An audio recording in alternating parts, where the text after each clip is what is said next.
This is the Yamaha WR 155R, and it is our new investment for off-road tours and off-road lessons in Hanoi at the moment. And it is a seriously good bike. And what I really want to make clear in this video is do not let the 155cc number put you off. This is a real off-road motorbike, and it is way beyond the capabilities of a dual sport motorbike like a Honda CRF L series, Kawasaki KLX series, or even something like a DRZ 400 when it comes to off-road. It's very, very hard to explain to beginner to intermediate riders why that CC number doesn't matter. But if you are an experienced rider who is used to bikes like KTM EXC 350 4-strokes, KTM EXC 2-strokes, you like to ride in places like Romania doing hard enduro, you will have a bit more of an understanding about why the power is not so important, but the frame and suspension is. This bike is built for off-road, and you can do basically anything on it. Hell yeah! Oh, go, go, go, go! Go! Go, go, go, go, go! Yeah! Woo! Nice! So if you are a beginner to intermediate rider, this motorbike will open up a whole new world of what is possible on an off-road motorbike, especially if you're coming from a background like a Honda CRF 250L. If you are a KTM rider and you just can't find that two-stroke motorbike in Vietnam, sorry about that, but this is the next best thing. You'll have a lot of fun on this bike, and I have no problem putting on my KTM riding buddies onto one of these bikes. They have a blast on it. Pretty massive tire, to be honest. Oh, that's so sick. Sick! Dude! Sick!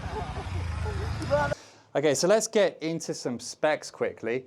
This bike weighs 134 kilograms to a CRF 250L's 148 kilograms. So on paper, that doesn't sound like a big difference, but 10 kg is 10 kg. And again, it's kind of about the weight distribution. It feels a lot lighter than those bikes. Clutch, clutch, clutch. It has 16.5 horsepower to a CRF 250L's 22.5 horsepower. But power to weight ratio wise, this kicks the CRF 250L's ass. It's got more power, especially when we put bigger sprockets on it. So it's not much on paper, but if you are an off-road rider, you'll know it's not about power, it's about frame and suspension.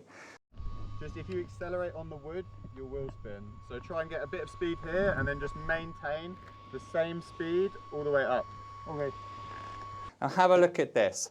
This bike is built so well for jumps, log hops, concrete pipes, hard off-road. Like the suspension actually works. And if you come here, Mr. Cameraman, watch this. If you shake this, you'll see how sturdy it actually is, right? Let me show you that against a Honda XR. We'll just go outside for a sec. Here. So this is a Honda XR 150. Can you see, look at the back here. Yeah? You see the difference? One of the big issues with dual sport motorbikes, CRF series and that kind of thing, is they are just not actually built for off-road. The suspension doesn't work. So as you progress, the bike starts to hold you back. And the XR 150 is an extreme example of that. I just showed you how wobbly it is. This bike is built more like a KTM enduro bike than a dual sport bike. And it's fairly light as well. So we take this bike very, very seriously for off-road. I want to provide off-road tours and off-road lessons. And to allow that to happen, we need a bike that's reliable enough to go into really, really remote terrain, some of it quite difficult. And we need a bike that has the grip and traction to be able to deal with clay in Vietnam. So to tackle that, we have tubeless tires on the back. And basically what that means is we can drop the PSI to 0, and that gives you lots of platform for slippery clay driving. It also means that a tour guide out there on a trail can fix a flat with a simple tubeless repair kit like this in under 5 minutes, rather than going through all the drama of having to take off the wheel, replace the inner tube, which is a whole 1 hour operation or more. Tubeless you can also run, which we basically do most of the time, completely flat. It doesn't even matter if you have a flat tire. It's a really awesome system that pro level riders use. You saw there we have MX tires on. There's no other company in Vietnam that will be providing tires like that. They all run dual sport for their off-road tours because they're not actually doing off-road. The thing is in this country is everyone wants bigger CC, right? When people are emailing, they want the CRF 300L series. And that bike just isn't good enough to go into the remote terrain of Vietnam. That's not the tour company's fault. So to deal with it, what they do is they install dual sport everything, dual sport tires, dual sport setup. They'll choose one piece of off-road riding, tire out the customer, like one hill climb, make them tired, and then they call it an off-road tour. The rest of the tour is on road. Whereas our routes are carefully selected to be what I call aggressive dual sport routes, which is off-road all of the way, but nothing, hopefully nothing, that should knacker out the client. Although sometimes we do.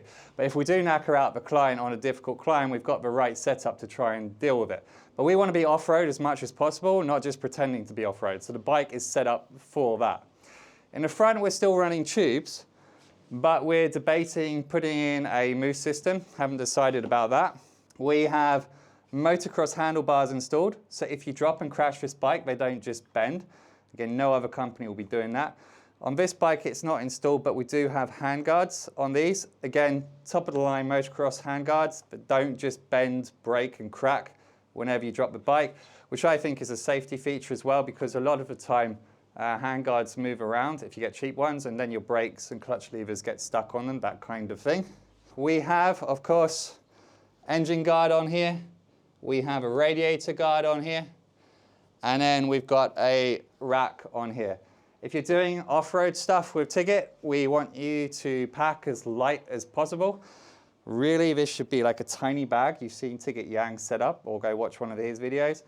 I personally drive with one pair of riding clothes, one pair of evening clothes, no shoes. I use the flip-flops from hotels.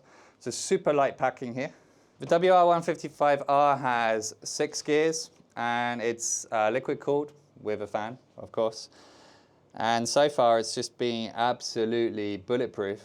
But I think what's most important is people to understand, if you're a beginner to intermediate rider, it's very, very easy to drive.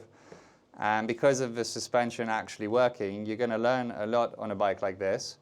And then in this video, I'll have some clips of Ben doing whatever Ben does. And you'll see that this bike has the capabilities to go up cliff edges, go off jumps, just absolutely anything, really.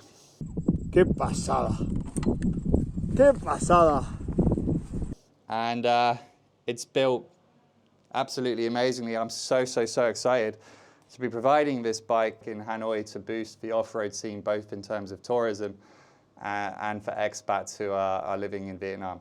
So that's WR155R. What an awesome machine. Thank you for watching. My camera is such good WR promotional material. I can send you this shit.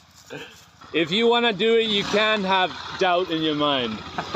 Do you have doubt in your mind? I have some doubts. Okay. The doubts about the run out. Having watched John nearly go in the head. Balls. Nice! Good job, my man. Nice one.